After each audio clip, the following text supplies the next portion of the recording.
Bienvenue pour cette leçon de découverte du monde CM1 CM2. Nous sommes en sciences et la leçon s'appelle le trajet de l'eau dans la nature. Voici la version commentée. À cette leçon, on va attacher 3 compétences. La première, je sais comment l'eau de pluie pénètre dans le sol. La deuxième, je connais les différentes étapes du trajet de l'eau dans la nature. Et la troisième, je connais les différents états de l'eau lors du trajet. Allez, on y va.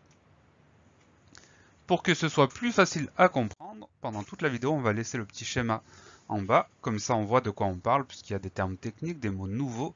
Donc, vous voyez où ça se situe et ce que ça veut dire. Allez, c'est parti. Quand elle est tombée, l'eau de pluie ruisselle, elle descend, s'évapore, elle remonte sous forme de gaz ou s'infiltre, elle passe à travers les roches dans le sol où elle est stockée eau souterraine. Donc là, on commence avec l'eau qui tombe du ciel sous forme de pluie ou de neige, peu importe. Elle peut faire plusieurs choses. Première chose, elle peut ruisseler. Ruisseler, ça veut dire que l'eau, elle va descendre sur le flanc de la montagne, elle ne va pas rentrer dans le sol, elle va descendre, elle va former une rivière, un petit ruisseau, etc., etc. Donc ruisseler, ça veut dire descendre le long de la montagne. On voit, c'est la flèche qui indique ruissellement, ça veut dire que l'eau descend sur la montagne sans rentrer. Deuxième chose, elle peut s'évaporer directement, ça veut dire que si la température est adéquate, elle va remonter directement sous forme de gaz sans ni rentrer dans le sol ni descendre le long du sol. Ensuite, elle peut s'infiltrer. Alors là, ça veut dire qu'elle va rentrer à l'intérieur du sol. Elle passe à travers les roches. On en reparlera dans quelques instants. Et si elle s'infiltre, elle va descendre, descendre, descendre jusqu'à tomber sur une roche qui l'empêche de descendre davantage. Et là, elle va rester stockée. Donc on va retrouver des eaux souterraines qu'on appelle nappes phréatiques, c'est ce qu'on voit sur le schéma. Donc soit elle ruisselle, c'est-à-dire qu'elle descend le long de la montagne, soit elle s'évapore directement, c'est-à-dire qu'elle remonte dans le ciel, elle est changée en gaz, soit elle rentre dans le sol, ça veut dire qu'elle s'infiltre, et à ce moment-là, elle va descendre jusqu'à former une nappe phréatique quand elle rencontre une roche qui l'empêche d'avancer. Quand elle s'infiltre dans la terre, l'eau de pluie traverse certaines roches qui la laissent passer, comme le calcaire. Ça veut dire que quand l'eau tombe sur une roche qui est poreuse, ça veut dire qu'il va la laisser passer, elle va pouvoir s'infiltrer dans le sol, c'est-à-dire descendre parmi les roches. Les roches qui laissent passer l'eau, on dit qu'elles sont perméables, ça veut dire qu'elles laissent passer le liquide. Et parmi les roches perméables, on retrouve très souvent le calcaire. Si l'eau de pluie tombe sur du calcaire, elle va pouvoir s'insinuer dans la roche et descendre, descendre, descendre. Quand l'eau descend, alors je vous lis le paragraphe, l'eau peut s'enfoncer dans le sol, dans le sous-sol à travers ces roches perméables jusqu'à ce qu'elle rencontre des roches imperméables comme l'argile. Ça veut dire que l'eau, elle ne va pas descendre indéfiniment. Elle finira par tomber sur une roche qui est imperméable, donc c'est le contraire de perméable. Imperméable, ça veut dire que cette roche ne laisse pas passer l'eau. Et quand l'eau tombe sur une roche qui est imperméable comme l'argile, à ce moment-là, elle va être freinée, elle va être arrêtée et ça va former une eau souterraine qu'on appelle nappe phréatique. Mais ce qui est important de noter ici, c'est la roche imperméable, imperméable, qui ne laisse pas passer l'eau. Et parmi toutes ces roches imperméables, on retrouve très souvent de l'argile dans le sol. Quand l'eau s'infiltre, dès qu'elle rencontre de l'argile, elle ne peut plus passer, donc elle va rester stockée dans le sol.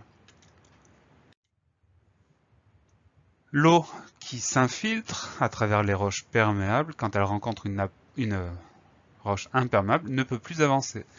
À ce moment-là, elle forme une nappe phréatique, ça veut dire comme un lac, comme une réserve d'eau, dans le sol. Quand l'eau est sous forme de nappe phréatique, ça veut dire qu'elle est stockée dans le sol, soit on la récupère en faisant un forage, c'est-à-dire un trou dans le sol très profond, on met des tuyaux, une pompe, et on arrive à récupérer cette eau. Soit l'eau qui forme la nappe phréatique, elle va continuer à descendre dans le sol, mais pas à la verticale, plutôt à l'horizontale. Elle va former une petite rivière souterraine, et la rivière souterraine va finir par aboutir quelque part à flanc de montagne, à flanc de colline. Elle va ressortir, et là, ça forme une source qui va venir rejoindre une rivière. Donc là, ce qui est important de noter, c'est le terme nappe phréatique. Nappe phréatique, ça veut dire que c'est une réserve d'eau qui se situe dans le sol, comme un petit lac qui est emprisonné dans le sol.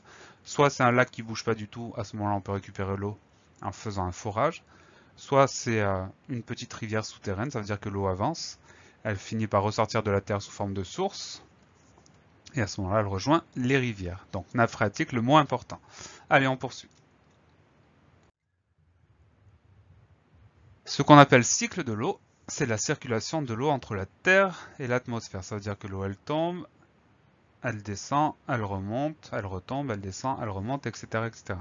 Donc le cycle, c'est comme une bicyclette, hein, c'est quelque chose qui est rond. C'est l'eau qui tombe, qui descend, qui remonte, qui tombe, qui descend, qui remonte, et ça infiniment, pardon. Et dans la définition du cycle de l'eau, la circulation de l'eau entre la Terre et l'atmosphère, c'est la couche d'air qui entoure la Terre, donc l'air, le gaz, qu'il y a autour de la surface de la Terre. Voilà pour la définition. On poursuit. Pendant le cycle de l'eau, l'eau peut être sous forme de gaz. Alors le gaz, quand l'eau est sous forme de gaz, on appelle ça de la vapeur d'eau. Elle peut être sous forme d'eau liquide ou bien sous forme solide, de la glace. Quand il neige, c'est que l'eau est sous forme de cristaux de glace emprisonnés dans la neige. Donc l'eau peut être sous 3 formes différentes. Forme de gaz, on appelle ça la vapeur d'eau. Sous forme d'eau liquide, c'est l'eau qui coule du robinet par exemple. Et enfin, sous forme solide, c'est la glace.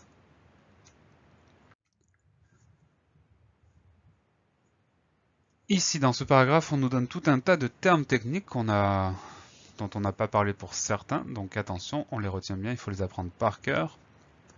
Les différentes étapes de ce cycle sont l'évaporation. Alors dans évaporation, on reconnaît le mot vapeur, c'est quand l'eau chauffe et qu'elle remonte sous forme de gaz. Ça veut dire que quand on chauffe l'eau, elle va se transformer en gaz. Le gaz qui correspond à l'eau, ça s'appelle la vapeur, c'est ce qu'on a dit tout à l'heure. Quand l'eau remonte sous forme de vapeur, on parle d'évaporation, c'est-à-dire que l'eau elle va remonter dans l'atmosphère sous forme de gaz. Donc évaporation, le paragraphe nous dit au-dessus des mers, des océans et des endroits où il y a de l'eau. Donc c'est les petits traits ondulés qu'il y a au-dessus de la mer, au-dessus des lacs qu'on voit sur le schéma. Donc évaporation, l'eau se transforme en vapeur. La condensation, ça veut dire que la vapeur redevient liquide pour former les nuages. L'eau monte dans le ciel sous forme de vapeur, arrivée à une certaine température, donc à une certaine hauteur dans l'atmosphère. L'eau va redevenir liquide. On appelle ça la condensation. Elle redevient liquide et quand ça se fait, quand elle redevient liquide, cette eau, elle forme des nuages. Ça veut dire que dans les nuages, c'est pas de la vapeur d'eau, sinon on ne la verrait pas, c'est de l'eau liquide. Mais par rapport à la masse de l'eau liquide, par rapport à la température, etc., cette eau, elle va rester stockée dans les nuages un petit moment. Elle est sous forme liquide. Donc la condensation, la vapeur redevient liquide pour former les nuages. L'eau gazeuse redevient liquide. Ensuite, les précipitations, l'eau retombe sur Terre. Ça veut dire que dans les nuages, l'eau va rester stockée quelques temps. Et ensuite, quand les conditions le permettent, la température, etc., etc., l'eau va redescendre sur Terre, donc soit sous forme d'eau liquide, c'est-à-dire de pluie, soit sous forme de glace, c'est-à-dire de neige. On appelle ça la précipitation, l'eau retombe sur la Terre. Et enfin, quand elle retombe, soit l'eau ruisselle, on appelle ça le ruissellement, soit l'eau s'infiltre, on appelle ça l'infiltration. Ça, ce sont des termes dont on a déjà parlé un petit peu plus tôt. Voilà pour ces termes techniques. La leçon est à présent terminée, j'espère que tout est bien compris. Je vous conseille fortement d'apprendre toutes ces définitions par cœur, d'apprendre le schéma par cœur, pour que la leçon soit bien ancrée dans votre tête. Je vous donne rendez-vous très bientôt pour une nouvelle leçon de science. Et d'ici là, travaillez bien.